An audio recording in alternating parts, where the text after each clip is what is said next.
আসসালামু আলাইকুম। গতকাল জুলাই অভ্যুত্থানের প্রথম বর্ষপূর্তির দিনে এনসিপির 5 জন নেতা কক্সবাজার গিয়েছিলেন হঠাৎ করেই, এবং তারা যে গিয়েছিলেন এটা নিয়ে অনেক হইচই হয়েছে। বিভিন্ন পত্রিকায় রিপোর্ট হয়েছে, টেলিভিশনে স্ক্রলে দেখা গেছে, সামাজিক মাধ্যমে নানা খবর ছাপা হয়েছে। কিছু খবর, কিছু গুজব একসঙ্গে ব্লেন্ড করে প্রচার করা হয়েছে, নানা কিছু হয়েছে। এমনকি কেউ কেউ লিখেছে, কেউ কেউ বলেছে যে ওখানে যেয়ে নাকি তারা 5 তারকা হোটেলে মিটিং করেছে সাবেক মার্কিন রাষ্ট্রদূত পিটার হাসের সঙ্গে। পরে বসে জানা গেছে যে পিটার হাস আসলে সেখানে ছিলেনই না, উনি এখন বাংলাদেশে আসেন নাই। আবার গভীর রাতে আমি এমনও পেয়েছি, আমার কাছে একজন পাঠিয়েছেন যে পিটার হাস যে বাংলাদেশে আছেন তার প্রমাণ পাঠিয়েছেন। কীভাবে প্রমাণ পাঠিয়েছেন? উনি সিভিল এভিয়েশনের এই যে আপনার ভিআইপি লাউঞ্জ, বিমানবন্দরের ভিআইপি লাউঞ্জ যে ব্যবহার করা হয়েছে সেখানে একটা তালিকা পাঠিয়েছেন যেখানে পিটার হাসের নাম আছে। পরে আবার জানা গেলো যে না, ফ্যাক্ট চেকিংয়ে দেখা গেলো ওটা একটা ফেক চিঠি, মানে আসলে পিটার হাস বাংলাদেশে নেই। তো তার নামও এখানে ঢুকানো হয়েছে। আসলে এগুলি কেন, এই জিনিসগুলি যে হয়েছে সেগুলি কেন, মানে ব্যাপারটা হলো কি, আসলে কালকে গণ অভ্যুত্থানের বর্ষপূর্তি কিন্তু, এবং এই দিন জুলাই ঘোষণাপত্র প্রকাশ করা হয়েছে। এই জুলাই ঘোষণাপত্রের জন্য সবচেয়ে যারা সোচ্চার ছিলেন তারা কিন্তু এই নেতৃবৃন্দরাই। এর মধ্যে হাসনাত আবদুল্লাহ গত বছরের ডিসেম্বরের শেষ দিন উনি ঘোষণা করেছিলেন যদি সরকার ঘোষণা না করে তাহলে তারা যে শহীদ মিনারে যে ঘোষণা করবে। সবাই মনে করত এবং আমরাও মনে করতাম যে জুলাই ঘোষণাপত্রটা আসলে এই ছাত্রদেরই একটা দাবি। সেই দাবি যেদিন সরকারিভাবে প্রকাশ করা হবে সেদিন তারা সেই প্রকাশ করার যে জায়গাটা বেশ জাঁকজমকপূর্ণভাবে প্রকাশ করা হয়েছে, কিন্তু সেখানে তারা অনুপস্থিত থাকবেন এটা আসলে কেউ মানতে পারে না। এবং মানতে পারে নাই বলেই সবাই বুঝতে চেয়েছে যে ওনারা কেন গিয়েছেন। তখন যে যা বলেছে, পিটার হাসকে আনছে, কেউ অন্য কোনো দেশের কোনো বিদেশি লোককে আনছে, নানা রকম ইকুয়েশনের মাধ্যমে এটা নিয়ে বেশ একটা মুখরোচক আলোচনা কালকে সারাদিন চলেছে। আজকে তার প্রতিক্রিয়া আমরা দেখতে পেলাম তাদের দলের মধ্যেই। তাদের দলের যে শীর্ষ 2 নেতা, আহ্বায়ক এবং সদস্য সচিব নাহিদ ইসলাম এবং আক্তার হোসেন, তারা এই 5 জনকে কারণ দর্শানোর নোটিশ দিয়েছেন। দেখুন, আমি যদি ওই 2 জনকে বাদ রাখি, শীর্ষস্থানীয় 2 জনকে বাদ রাখি, তারপর যদি আমি আপনাকে 5 জন শীর্ষস্থানীয় নেতার কথা বলতে বলি জাতীয় নাগরিক পার্টির, তাহলে কিন্তু এখান থেকে আপনি 4 জনের নাম উচ্চারণ করতেই হবে। হাসনাত আবদুল্লাহ, সার্জিস আলম, নাসিরুদ্দিন পাটোয়ারি এবং তাসনিম জারা, এরা কিন্তু শীর্ষস্থানীয় প্রথম সারির যে 10 জন নেতৃবৃন্দ, তার মধ্যে এই 4 জন তো থাকবেনই।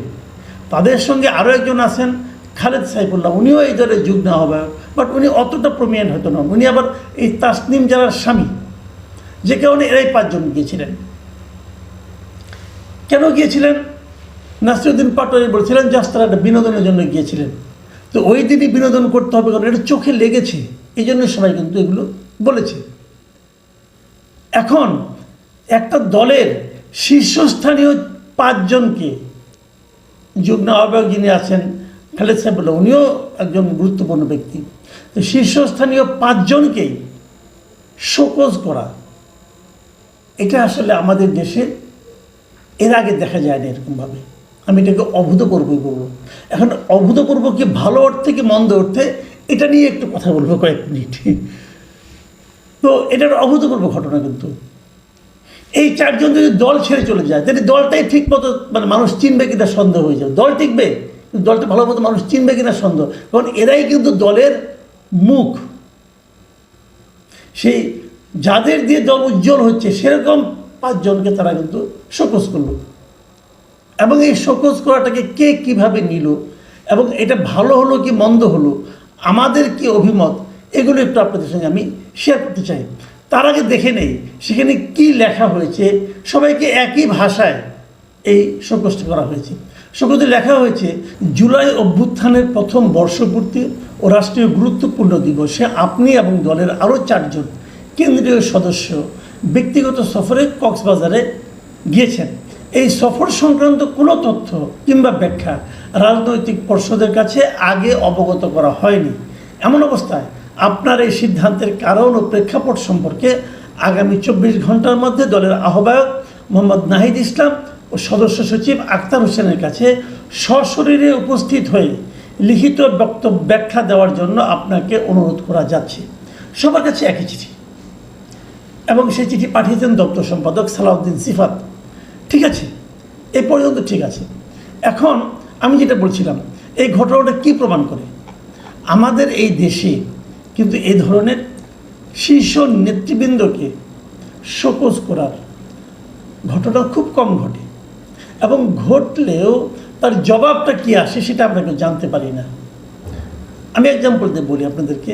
কিছুদিন আগে এই যে এখন যে বিএনপির সবচেয়ে গুরুত্বপূর্ণ দেশে থাকা যারা নেতা আছেন তাদের মধ্যে যে গুরুত্বপূর্ণ নেতা সালাউদ্দিন আহমেদ, উনি যখন কক্সবাজার এয়ারপোর্টে নামলেন বিদেশ থেকে এসে, তখন উনি কিন্তু এস আলমের গাড়ি ব্যবহার করে উনি গাড়ি বহরের মধ্যে উনি ছিলেন। তো উনি কেন এস আলমের গাড়ি ব্যবহার করলেন এ সংক্রান্ত একটা শোকজ, কিন্তু যেহেতু এটা নিয়ে সোশ্যাল মিডিয়ায় লেখালেখি হয়েছে, তখন এটা নিয়ে শোকজ একটা করা হয়েছিল তাকে। তার জবাব উনি কী দিয়েছিলেন আমরা কেউ জানি না, তবে আমরা তখনই বুঝে নিয়েছিলাম যে উনি যে বাপের নেতা, জবাব দিন আর না দিন কেউ কিছু বলবে না, তাই হয়েছে। এটা নিয়ে উচ্চবাচ্য হয়নি, এবং আমার ধারণা এটার জবাব যে খুব একটা গ্রহণযোগ্য জবাব হয় বিশেষ করে সাধারণ মানুষের কাছে, আমার কাছে এখনও তা মনে হয় না। উনি নিয়েছিলেন, উনি এস আলমের গাড়ি নিয়েছিলেন। তো এখন এগুলো তো আমরা জানি, এবং এই জবাবটা পাওয়া যায়নি বলে অনেকে কিন্তু অনেক ধরনের কথা, বিদেশ থেকে যেমন আমাদের অনেকে আছে যারা নাকি অনলাইনে কথা বলেন, তারা তো আরও বড় ধরনের অভিযোগ করেন যে ওখানে যে উনি এস আলমের টাকাতে নাকি বিদেশে ছিলেন, এ ধরনের অভিযোগ কিন্তু ওনাকে করেন। এই অভিযোগগুলো করতে পারতেন না যদি ওনার শোকজটা গ্রহণযোগ্য মাত্রায় হতো এবং যদি সেটা পাবলিক করা হতো।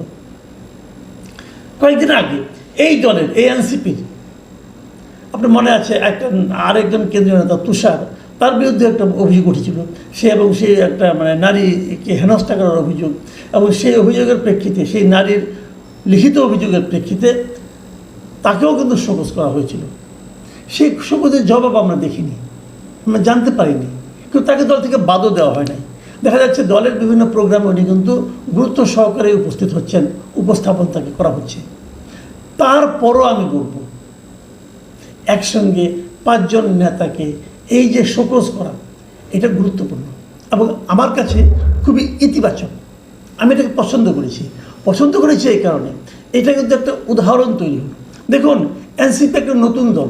সাধারণত নতুন দলগুলি কি করে, তারা কিন্তু অনেক কিছু দেখেও না দেখার ভান করে। তারা মনে করে যে আমাদের দলটা নতুন, বেশি বেশি লোক আমাদের এখানে আসুক, যখন জোয়ারের পানি আসে তখন অনেক ময়লাও আসে, তারা ময়লা আবর্জনা সহই সেটাকে ধারণ করতে চায়। তখন তারা কিন্তু অনেক কিছু দেখে না, অনেক কিছু বাছে না।